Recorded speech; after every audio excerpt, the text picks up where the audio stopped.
نحمده ونصلي على رسوله الكريم اما بعد فاعوذ بالله من الشيطان الرجيم بسم الله الرحمن الرحيم رب اشرح لي صدري ويسر لي امري واحلل عقدة من لساني يفقهوا قولي۔ کتاب صلاۃ التراویح، نماز تراویح۔ تراویح کا لفظ جو ہے اس کا روٹ ہے رے واو ہے، روح، آرام۔ ترویح کہتے ہیں آرام کرنے کو تفیل پر، اور صحابہ کرام کا طریقہ یہ ہوتا تھا کہ ہر 2 رکعت کے بعد تھوڑا سا جیسے سانس لیتے ہیں ذرا سا، اس کی کوئی لمٹ نہیں بتائی گئی کہ 1 منٹ یا 5 منٹ یا 10 منٹ، یہ ڈیپینڈ کرتا ہے کہ آپ کے حالات کیا ہیں۔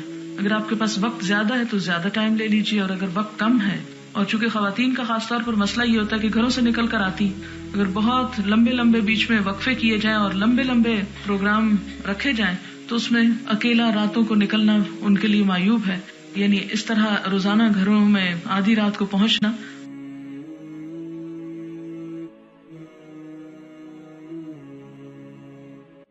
ہے مثلا اللہ اکبر، استغفر اللہ استغفر اللہ استغفر اللہ، اللہم انت السلام و منک السلام تبارک یا ذا الجلال والاکرام۔ یہ 1 منٹ سے بھی کم میں ہو جاتا ہے، تو کم از کم اتنا ضرور کیا کریں۔ یہ نہیں کہ آپ بیٹھے ہیں، سلام پھیرا اور فٹ کھڑے ہو کے اللہ اکبر کر دی، جیسے عموماً ہماری مسجدوں میں ہوتا ہے، ایسا نہیں کرنا چاہیے۔ اسی طرح ہمارے ہاں ایک عام رواج ہے، 4 رکعتوں کے بعد ایک تسبیح پڑھتے ہیں۔ وہ تسبیح جو ثابت نہیں ہے، مسنون نہیں ہے، لیکن ایک اچھی دعا ہے، مگر باقاعدگی سے اس چیز کو پڑھنا درست نہیں ہے، کیونکہ اللہ کا ذکر جو ہے کسی بھی الفاظ میں کیا جا سکتا ہے، لیکن مسنون چیزیں زیادہ بہتر ہیں۔ باب فضل من قام رمضان، باب رمضان میں قیام کی فضیلت۔ حدثنا يحيى بن بكير حدثنا الليث عن عقيل عن ابن شهاب قال اخبرني ابو سلمة ان ابا هريرة رضي الله عنه قال سمعت رسول الله صلى الله عليه وسلم يقول لرمضان۔ حضرت ابو ہریرہ کہتے ہیں کہ میں نے حضور صلی اللہ علیہ وسلم سے سنا جو رمضان کے بارے میں فرما رہے تھے، یعنی رمضان کی فضیلت کے بارے میں، کہ من قامہ ایمانا و احتسابا، کہ جس نے اس میں قیام کیا ایمان اور احتساب کے ساتھ، غفر لہ ما تقدم من ذنبہ، تو اس کے پچھلے تمام گناہ معاف کر دیے جائیں گے۔ یہاں تقدم کا لفظ آیا، ہم اس میں پچھلا کہتے ہیں، حالانکہ اس کا اصلی مطلب یہ ہے جو پہلے ہو چکے، قدم آگے جانے کو کہتے ہیں، یعنی جو آگے ہو چکے، یعنی پہلے ہو چکے۔ تو یہ قیام جو ہے یہ رمضان کا، اسی کا نام تراویح ہے۔ اگر رمضان کے اندر یہ قیام کیا جائے، رمضان کے علاوہ کیا جائے تو وہ کیا ہے؟ صلاۃ اللیل۔ اگر سو کر آپ اٹھتے ہیں تو وہ کیا ہے؟ تہجد۔ اور اگر آپ ویسے ہی یعنی سوئے نہیں ہیں اور آپ پڑھنا چاہتے ہیں رات کے وقت کچھ نماز، مثلاً آپ کی عادت ہے رات 10، 11، 12 بجے تک پڑھنا، اس کے بعد آپ سونا چاہتے ہیں، آپ سوچتے ہیں اچھا میں 12 بجے سو رہا ہوں تو نہیں میرا خیال کہ تہجد کے لیے اٹھ سکوں، چلے میں 2-4 رکعتیں ہی پڑھ لوں، وہ جو آپ پڑھیں گے وہ کیا ہو جائے گا؟ قیام اللیل۔ اسی طرح تہجد کو بھی قیام اللیل آپ کہہ سکتے ہیں۔ قیام اللیل کا مطلب ہے رات کے وقت قیام کرنا۔ تہجد حجدہ سے ہے، جس کا مطلب ہے سو کر اٹھنا۔ تو تراویح عموماً رات کے پہلے حصے میں ادا کی جاتی ہے، اس لیے اس کو تہجد نہیں بولتے۔ اگر کوئی شخص پہلے حصے میں فرض پڑھ کر سو گیا ہے تو وہ ایسا کر سکتا ہے، وہ دوبارہ اٹھنے کے بعد جو نوافل پڑھے گا وہ تہجد ہوں گے اور تراویح کی نیت بھی ہوگی، کیونکہ تہجد اور تراویح الگ الگ 2 نمازوں کے نام نہیں ہیں، ایک ہی نماز ہے دراصل، جو کسی ایک وقت میں بھی ادا کی جا سکتی ہے۔ لیکن جیسا کہ میں نے عرض کیا کہ آپ نوافل میں قید نہیں ہے، پابند نہیں ہے، کمی بیشی آپ اس میں کر سکتے ہیں، پڑھ سکتے ہیں۔ اگر آپ کے پاس وقت ہے اور کوئی پڑھنا چاہتا ہے تو وہ پڑھ لے، لیکن کسی ایسی چیز کی عادت بنا لینا کہ جو آپ صلی اللہ علیہ وسلم نے کی نہیں اور سمجھنا کہ اس کے کرنے میں زیادہ ثواب ہے، تو وہ آپ اپنے طریقے اور اپنی سنت کو لوگوں پہ مسلط کر رہے ہیں، یا آپ دین کے خود شارع بن بیٹھے ہیں، تو یہ طریقہ جو ہے وہ درست نہیں ہے۔ حدثنا عبداللہ بن یوسف اخبرنا مالک عن ابن شہاب عن حمید بن عبد الرحمن عن ابی ہریرہ رضی اللہ عنہ ان رسول اللہ صلی اللہ علیہ وسلم قال من قام رمضان ایمانا و احتسابا غفر لہ ما تقدم من ذنبہ، کہ جس نے رمضان کی راتوں میں ایمان اور احتساب کے ساتھ قیام کیا اس کے پچھلے سب گناہ معاف ہو جائیں گے۔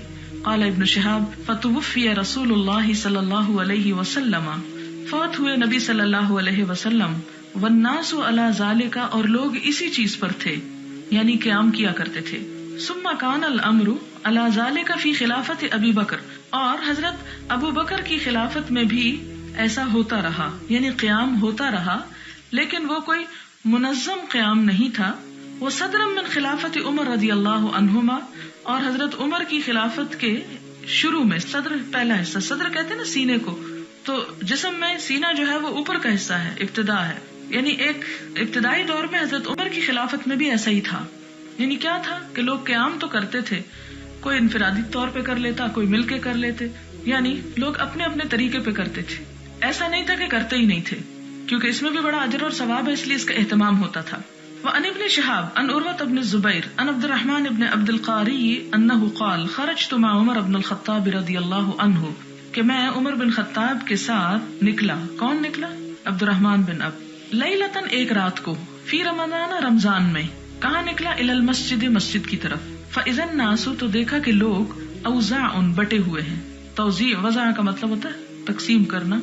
متفرقون، مختلف ہیں، یعنی کوئی یہاں پڑھ رہا ہے، کوئی وہاں پڑھ رہا ہے. اب سب مسجد میں آ کے پڑھ رہے ہیں، لیکن ہر کوئی اپنی اپنی نماز پڑھ رہا ہے. جیسے آپ دیکھیں کہ عموماً جب فرض ہو جاتے ہیں تو سنتیں سب کیا کرتے ہیں؟ اپنی اپنی پڑھتے ہیں. تو رمضان میں چونکہ قیام کا ثواب تھا، لہٰذا صحابہ کرام قیام تو کرتے، لیکن کوئی کہیں کر رہا ہے، کوئی کہیں کر رہا ہے، تو وہ ساری مسجد یعنی بکھری ہوئی ہے. یصلی الرجل لنفسہ، کیا حال تھا کہ کوئی شخص ایسا ہوتا کہ جو اکیلا نماز پڑھ رہا ہوتا، لنفسہ، اپنے ہی آپ کو پڑھا رہا ہوتا. مطلب یہ، ویصلی الرجل فیصلی بصلاۃہ الرہط، اور کچھ لوگ ایسے نماز پڑھتے کہ جن کے ساتھ مزید کچھ اور لوگ بھی نماز پڑھتے. رہط کا مطلب ہوتا ہے جو 10 تک ہو، گروپ. فقال عمر، تو حضرت عمر کہتے ہیں، انی ارا، میں یہ دیکھ رہا ہوں، میرا یہ خیال ہے، میں یہ اب سوچ رہا ہوں، لو جمعت ہؤلاء، کہ اگر میں جمع کر دوں ان سب لوگوں کو، یہ جو بکھرے بکھرے نماز پڑھ رہے ہیں، علی قارئ واحد، ایک قاری پر، لکان امثل، تو یہ زیادہ مثالی بات ہوگی، زیادہ اچھا ہوگا. ثم عزم، پھر آپ نے ٹھان لیا، ارادہ کر لیا. فجمعہم علی ابی بن کعب، تو ان سب کو جمع کر دیا ابی بن کعب پر. ابی بن کعب کون تھے؟ قرآن کے بہت جاننے والے. اور آیت الکرسی کی فضیلت میں ایک بات آتی ہے کہ آپ صلی اللہ علیہ وسلم نے ایک مرتبہ پوچھا کہ قرآن پاک کی سب سے عظیم آیت کون سی ہے؟ تو ابی بن کعب نے کہا کہ آیت الکرسی. تو آپ صلی اللہ علیہ وسلم نے فرمایا، ابو المنذر، تمہیں تمہارا علم مبارک ہو. تو یہ ابی بن کعب ہی تھے، ابو المنذر. تو ابی بن کعب کے صرف قاری کا مطلب یہ نہیں تھا کہ قرآن حفظ کیا ہوا تھا اور بہت اچھا خوبصورت پڑھتے تھے. خوبصورت تو پڑھتے ہی تھے، لیکن اس کے ساتھ ساتھ یہ تھا کہ بہت عمدہ قرات تھی، بہت سمجھنے والے بھی تھے، قرآن کو جاننے والے تھے. لہٰذا انہوں نے سب میں بہتر پاتے ہوئے ان پر لوگوں کو اکٹھا کر لیا. ثم خرجت معه لیلۃ، کہتے پھر میں ایک رات آپ کے ساتھ نکلا. اخرى، ایک اور. والناس یصلون بصلاۃ قارئہم، تو لوگ اپنے قاری کے ساتھ نماز پڑھ رہے تھے. قال عمر، عمر کہتے ہیں، نعم البدعۃ ھذہ، کتنا اچھا طریقہ ہے یہ، کتنی اچھی ایجاد ہے یہ. واللتی ینامون عنہا، اور وہ لوگ جو سو رہے ہیں اس وقت، افضل من اللتی یقومون، زیادہ اچھے ہیں ان سے جو اس وقت قیام کر رہے ہیں. یرید آخر اللیل، آپ کا ارادہ تھا کہ رات کے آخری حصے میں جو قیام کریں گے وہ زیادہ افضل ہیں. وکان الناس یقومون اولہ، لیکن لوگ جو تھے وہ زیادہ تر رات کے پہلے حصے میں قیام کیا کرتے تھے. اس آخری حصے میں کچھ چیزیں ہمیں سمجھنے کی ضرورت ہے. پہلی بات تو یہ ہے کہ حضرت عمر رضی اللہ تعالیٰ عنہ نے مسلمانوں کے اس اختلاف کو جو الگ الگ طور پہ نماز پڑھنے کی شکل میں نظر آ رہا تھا، اس کو اکٹھا کر دیا کہ ایک ڈسپلن پیدا ہو. اور آپ نے ایسا کیوں کیا؟ اس لیے کیا کہ نبی صلی اللہ علیہ وسلم سے اس چیز کا ثبوت موجود تھا کہ آپ نے ایک مرتبہ رمضان میں 3 دن اس طرح نماز پڑھا کے یہ بتا دیا تھا کہ ایسے نماز پڑھی جا سکتی ہے.